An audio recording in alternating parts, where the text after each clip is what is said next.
সারা Bangla news থেকে আমি কোয়েল আজকে চলে এসেছি উত্তর চব্বিশ পরগনার নোয়াপাড়া বিধানসভার দক্ষিণপাড়া গারুলিয়া অঞ্চলে। এখানে দক্ষিণপাড়া গারুলিয়া অঞ্চলে বাণী ভবন অর্থাৎ বাণী ভবন যে গ্রন্থাগার আছে সেই গ্রন্থাগারের উদ্যোগে আজকে এখানে 83 মানে 83তম প্রতিষ্ঠা দিবস উপলক্ষে দুদিন ধরে অনুষ্ঠান চলছে, যেটা আগের দিনে অনেক কিছু কর্মসূচি ছিল এবং আজকে 23 মার্চ যে সমস্ত স্বাস্থ্য পরীক্ষা থাকে সেই সমস্ত একদম বিনামূল্যে করেছেন এবং খুব ভালো একটা সুযোগ।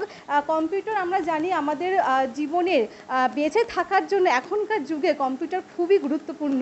সেই কম্পিউটার একদম এখানে ওপেনিং হয়েছে সম্পূর্ণ বিনামূল্যে, সেটার কিন্তু সুযোগ থাকছে। গারুলিয়া অঞ্চলে সকল বাসীদের কথা এইভাবে ভাবা এটাও কিন্তু খুব গুরুত্বপূর্ণ ব্যাপার, এটাও কিন্তু খুব কম দেখা যায়। আর বিশেষ করে আমি একটুখানি আমার ক্যামেরা পার্সনকে একটুখানি লাইব্রেরিটা ঘুরিয়ে দেখানোর কথা বলবো। বহু পুরানো এই লাইব্রেরি, তা সত্ত্বেও এত সুন্দর একটা মেনটেনেন্স, এত সুন্দর করে সাজিয়ে রাখা, এটাও কিন্তু খুব কম দেখা যায়। যে আমরা সকলেই জানি যে পুস্তক আমাদের জীবনের কতটা গুরুত্বপূর্ণ। অনেক সময় অনেক কিছু ভুলে যাই, সেটাও কিন্তু বইয়ের পাতা খুললে আমরা পুনরায় সেটা ফিরে পাই। আর এই ধারে যে দুটো কম্পিউটার এখানে ওপেনিং হয়েছে সেটা আজকে এখানে সন্ধ্যে 7টা নাগাদ এখানে ওপেনিং হয়ে গেলে নোয়াপাড়া আর বিধানসভার বিধায়ক এখানে আজকে উপস্থিত ছিলেন, এছাড়া বিভিন্ন ওয়ার্ডের কাউন্সিলর এবং অবশ্যই এই পৌরসভার যে পৌর প্রধান উনি উপস্থিত ছিলেন। উত্তর চব্বিশ পরগনার গারুলিয়াতে বাণী ভবন গ্রন্থাগারে 83তম প্রতিষ্ঠা দিবস উপলক্ষে কম্পিউটার প্রশিক্ষণ কেন্দ্রের উদ্বোধন। উত্তর চব্বিশ পরগনার গারুলিয়ার দক্ষিণ পাড়ায় প্রাচীনতম একটি গ্রন্থাগার বাণী ভবন। সেই গ্রন্থাগার 83তম বর্ষে পদার্পণ করেছে। 83 বছর ধরে সেই গ্রন্থাগার মানুষকে পঠন পাঠনে সহযোগিতা করে আসছে। সেই অনুষ্ঠানে রবিবার উপস্থিত ছিলেন নোয়াপাড়ার বিধায়িকা মঞ্জু বসু, পশ্চিমবঙ্গের তৃণমূল ছাত্র পরিষদের রাজ্য সভাপতি মহাশয় তৃণাঙ্কুর ভট্টাচার্য, পৌরপিতা রমেন দাস, বিশিষ্ট শিক্ষাবিদ সমীর চক্রবর্তী ও এলাকার বহু আইনজীবী ও শিক্ষাবিদ। এই অনুষ্ঠানের বিশেষ উদ্যোক্তা সৌমেন্দ্রনাথ দাস বলেন, 83তম বর্ষের প্রতিষ্ঠা দিবস উপলক্ষে দুদিন ধরে বিভিন্ন ধরনের কর্মসূচি ছিল। সকালে বিনামূল্যে হেলথ চেক আপ এর ব্যবস্থা করা হয়েছিল, সেখানে বিনামূল্যে বহু মানুষ এসেছিলেন স্বাস্থ্য পরীক্ষা করতে এবং বিকেলে কম্পিউটার প্রশিক্ষণ কেন্দ্রের উদ্বোধন। মানুষকে বিশেষ করে নতুন প্রজন্মকে বইমুখী করাই তাদের প্রধান লক্ষ্য। বাণী ভবন নিজস্ব গৌরব নিয়ে 83 বছর ধরে পথ চলছে। এমন গৌরব নিয়ে শতবর্ষ পূর্ণ করবে। দিনের বেলায় নানা অনুষ্ঠান ও সাংস্কৃতিক অনুষ্ঠান আছে, আর সন্ধ্যায় এই গ্রন্থাগারেই উদ্বোধন করা হলো কম্পিউটার প্রশিক্ষণ কেন্দ্র। বিধায়িকা মঞ্জু বসু বলেন, এই মুহূর্তে নতুন প্রজন্ম মোবাইলে ডুবে আছে, তাদের বহুমুখী করার জন্য বাণী ভবন আপ্রাণ চেষ্টা করে চলেছে। তিনি আরও বলেন, কম্পিউটার শিক্ষা ও এই মুহূর্তে খুবই গুরুত্বপূর্ণ। বাণী ভবন সেই কাজ শুরু করতে চলেছে।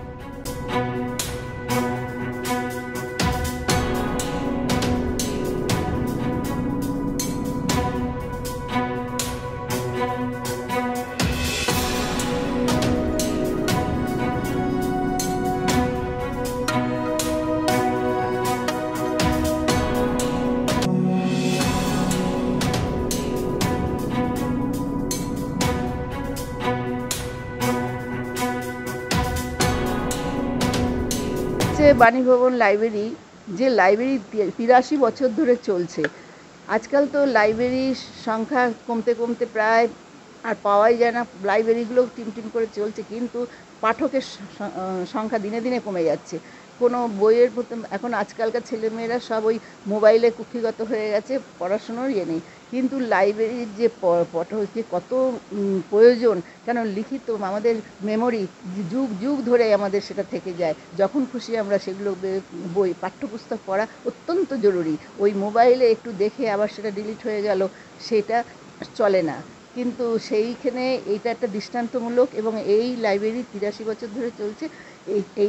এই বার্তাই দেবে দেখে যে লাইব্রেরির বর্তমানে কি দরকার এবং তার জন্যে সমস্ত ছেলেমেয়েরা এই লাইব্রেরিতে যুক্ত হোক এবং পঠন পাঠন তারা করুক।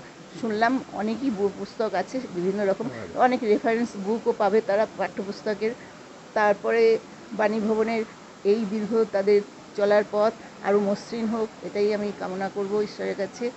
সেই সঙ্গে সঙ্গে এখানে আজকের যে প্রোগ্রাম তারা নিয়েছে এই উদ্বোধনী অনুষ্ঠানে, উদ্বোধনটা হচ্ছে বাণী ভবনের শুধু বই না, একটা নতুন সংযোজন হলো যে বর্তমান যে শিক্ষা সবচেয়ে বড় কম্পিউটার, যা না হলেই চলে না, সেইটার শিক্ষা প্রশিক্ষণ দেবে এখান থেকে। সেই কম্পিউটারের একটা উদ্বোধন অনুষ্ঠান হলো।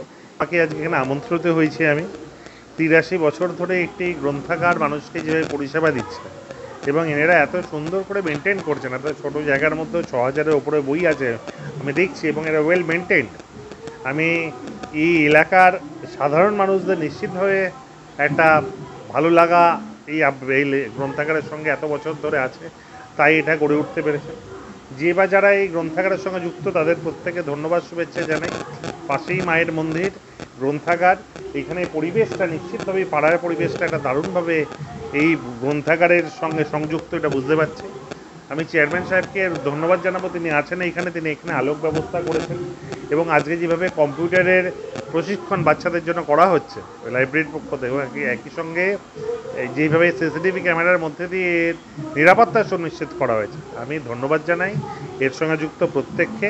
আমি চাইবো আগামী দিনের বাচ্চারা আরও বেশি করে বইমুখী হোক, মোবাইলমুখী যতটা কম হয় মাঠকেন্দ্রিক এবং বইমুখী হবে, আগামী ভবিষ্যৎ ততটাই ভালো হবে।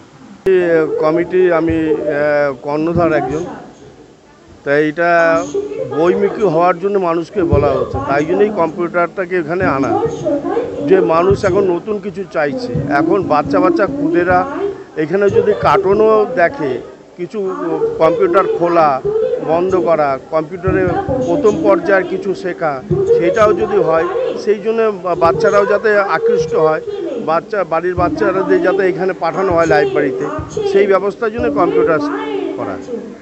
আর লাইব্রেরিটা 83তম আজকে দেখতে দেখতে 46 জন এখানে যারা ছিল স্বর্গীয়, তারা লালন পালন করে গেছে। বর্তমান এখনও যারা লালন পালন করছে, আগামী দিনে যা লাইব্রেরিতে আরও উন্নয়ন হয়, আরও উন্নতি হয়, সেই চেষ্টা করা হবে।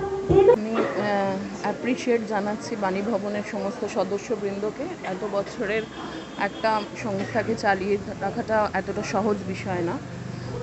আমি তাদের সাথে সহযোগিতা জানাবো। এটা আজকের ডেটে কম্পিউটার তো সবার কাছেই থাকে, কিন্তু কিছু কিছু গরিব বাচ্চারা আছে বা যারা আর্থিক দিক থেকে অতটা স্বাবলম্বী না, যেখানে সাপোর্ট করে আমরা তাদেরকে দিয়ে এখানে এসে কম্পিউটার শিখবে, সাথে বই পড়বে, নেট সার্চ করে বিভিন্ন রকমের জিনিস দেখতে পারবে।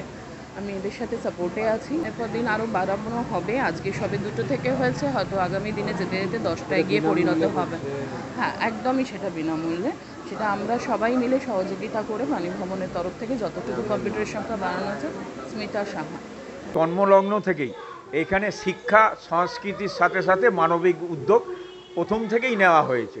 আমরা এই গ্রন্থাগার থেকেই বাণী বিদ্যাপীঠকে জমি দিয়ে তাদের স্কুল করার সহযোগিতা করেছি। পৌরসভাকে বাণী ভবনের থেকে জায়গা দিয়ে জলের পাম্প করার জন্য আমরা তাদের সহযোগিতা করেছি। আজকের মতন এর আগেও বহু উদ্যোগ, সামাজিক এবং মানবিক উদ্যোগ আমরা নিয়েছি। আগামী দিনে আমাদের আরও অনেকগুলো কর্মসূচি আছে। আমরা আরও যে সমস্ত এখানে সদস্যরা আছে তাদেরকে পঠন পাঠনে আরও কেন্দ্রীভূত করে নিয়ে আসার জন্য আমরা প্রতি বছর সেরা 3 জনকে ন্যূনতম আমরা যারা মানে পঠন পাঠন বেশি করবেন তাদেরকে সম্মান জানাবো, পুরস্কার তো নয়, আমরা তাদের সম্মান জানাবো যে পঠন পাঠনকে উৎসাহিত করার জন্য। এবং যদি কোনো সদস্য বা সদস্যার পুত্র বা কন্যা উচ্চশিক্ষা ক্ষেত্রে ভালোভাবে উত্তীর্ণ হন, তাদেরকে আমরা আগামী দিনে সম্মান জানাবো। আমরা কারুকে পুরস্কৃত করব না, আমরা প্রত্যেককেই সম্মান করব। এটাই আমাদের পূর্বসূরীরা শিখিয়ে এসছে, আমরাও সেই ধারা অব্যাহত রেখেছি। আমরা চাইছি হয়তো সেদিনকে থাকবো না, 100তম শতবর্ষ বাণী ভবন যেন উজ্জ্বলভাবে হোক, এটাই আমাদের কামনা। আজকে এবং কালকে মিলে বহু শিক্ষাবিদ থেকে শুরু করে আইনজীবী থেকে শুরু করে অনেকেই উপস্থিত ছিলেন।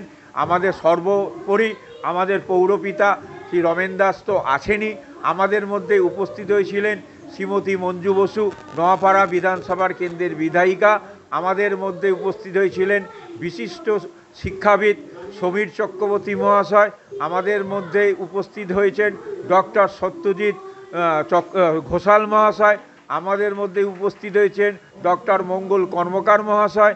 আমাদের মধ্যে উপস্থিত হয়েছেন কলকাতা হাইকোর্টের আইনজীবী স্মিতা সাহা মহাশয়। এছাড়া আরও অনেক সমাজসেবক, যেমন নিমাই সাহা আছেন, পূজা হালদার আছেন, অসীম বর্মন আছেন, এবং শেষে শুভরঞ্জন বাবুও এলেন। উনিও আজকে এসে আমাদের উদ্দীপ্ত করে গেলেন, উনি মূল্যবান পরামর্শ দিয়ে গেলেন। আগামী দিনে আমরা তা অক্ষরে অক্ষরে পালন করব, এটাই আজকে আমাদের অঙ্গীকার। আমার নাম সৌমেন্দ্রনাথ দাস।